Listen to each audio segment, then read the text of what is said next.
مومنون اچھا نہیں لگ رہا ہے؟ سننے میں کیسا لگ رہا ہے؟ طٰہٰ یاسین اچھا نہیں لگ رہا ہے؟ بڑا ہی پڑھنا ہے، تھوڑا بڑا پڑھنا ہے تو بڑے تو یہ ہے 2-4-10 سطر زیادہ ہی ہے. سورہ محمد کتنا اچھا ہے. کہا نہیں سورہ منافقون اچھی بات ہے، پالنے والے ہفتے میں ایک دن تو یہ نماز ملتی ہے، اس میں ہم پڑھے سورہ منافقون. کہا اس لیے پڑھ لو کیونکہ جب تم مسجد سے باہر نکلو گے تو کہیں پہلی ہی ملاقات کسی منافق سے نہ ہو جائے تو تمیز لے کے جاؤ.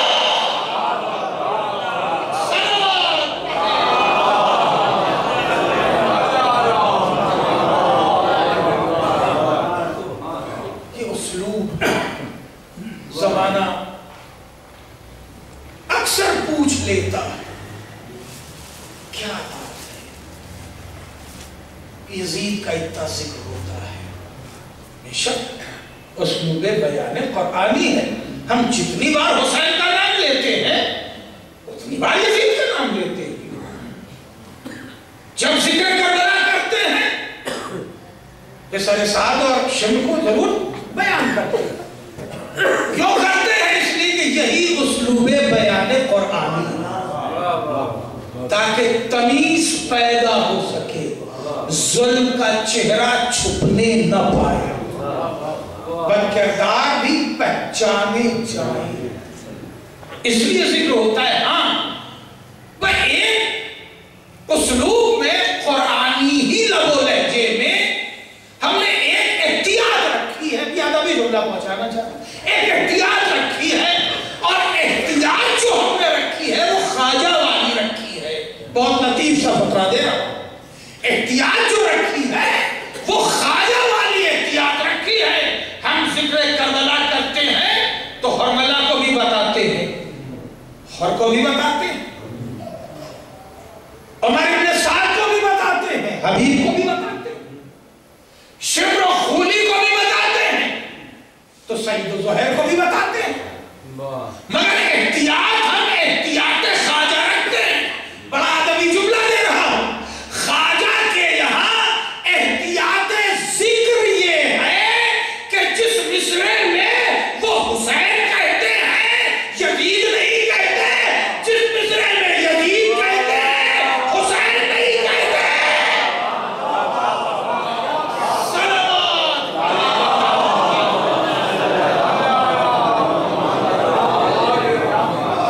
ہم بس یہ احتیاطی اسلوب رکھتے ہیں اپنی گفتگو، مگر بیان تو کرتے ہیں. ہاں بیان حسین نے بھی کیا. کیا ضرورت تھی جب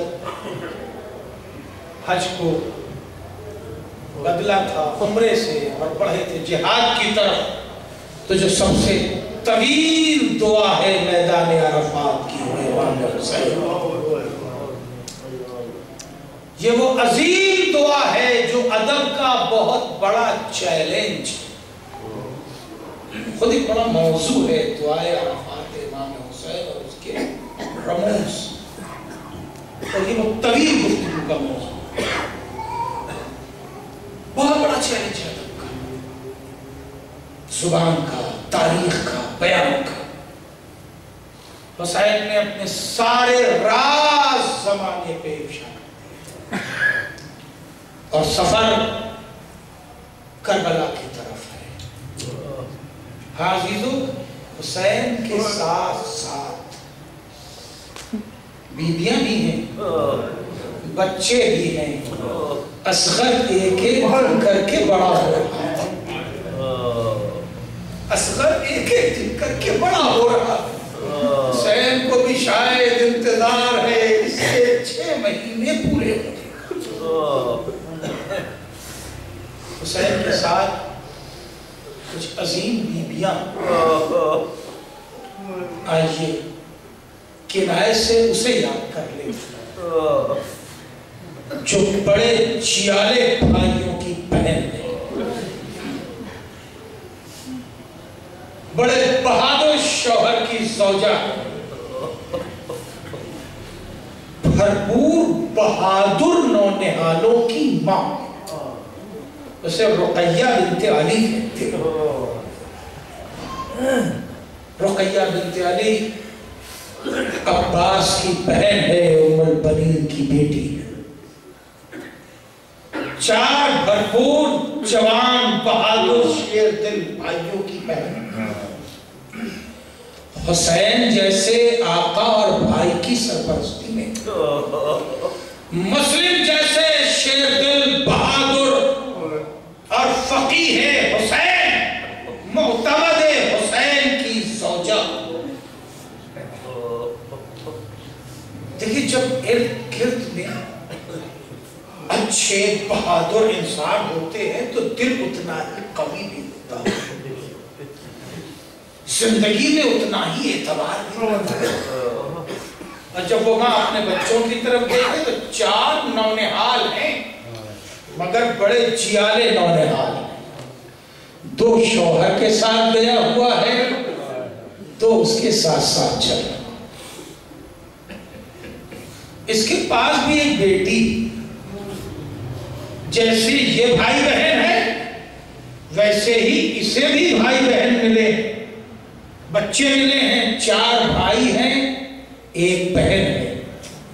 خود بھی 4 بھائی تھی، 1 خود بہن تھی رقیہ بنت علی. بچے بھی جو پائے ہیں وہ 4 بیٹے ہیں، 1 بیٹی ہے. سوچئے کتنا بڑا گھر ہے. مسائل پڑھ چکا ہے، آپ کے تصور کے حوالے جملہ کر دیا. جس کے پاس آقا حسین جیسا سرپرست تھا، 4 عباس، جعفر، عبداللہ جیسے بھائی ہو، جس کے پاس بہادر کھیلتے کودتے جیالے نوجوان نونہال بیٹے ہو، ایسے جھرمٹ میں پلی ہوئی ماں کس اعتبار سے جی رہی ہوگی؟ اگر تصور کر سکتے ہو تو تصور کر لو عزیزو کہ جب یہ بیوی مدینے پہنچی ہوگی، نہ بھائی ہے، نہ بیٹے ہیں، نہ شوہر ہے. ارے ریزبان ظلم بندی رہی ہے، کس طرح سے مدینے میں داخل ہوئی ہو.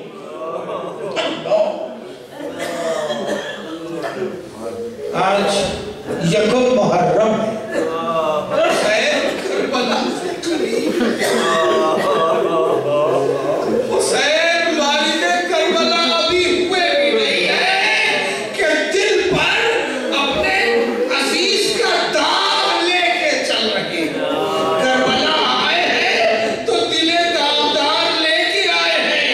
مسلم چچیرا بھائی بھی تھا، مسلم بہن کا شوہر بھی تھا، مسلم حسین کا معتمد بھی تھا، بڑا اعتبار تھا آقا کو. اس کی خبریں کب سنی تو اب ذہن پریشان ہو گیا.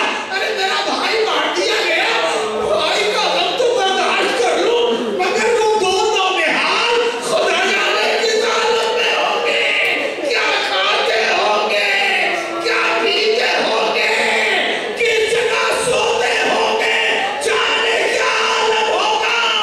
ارے یہ دن بھی گزر گئے، ان کی شہادت کی خبر بھی آ گئی. حسین اپنے ساتھ اپنی بیوہ بہن کو لے کے چل رہے ہیں، ساتھ میں ایک ننھی بچی بھی ہے جسے حسین بار بار کلیجے سے لگاتے ہیں اور وہ ہر بار تڑپ کے پوچھتی ہے، آقا کیا ہم یتیم ہو گئے؟ میں کہوں گا میرے مولا اسے کلیجے سے لگائے مگر سکینہ نہ دیکھے، ورنہ آپ کے بعد سکینہ کو یہ منظر بہت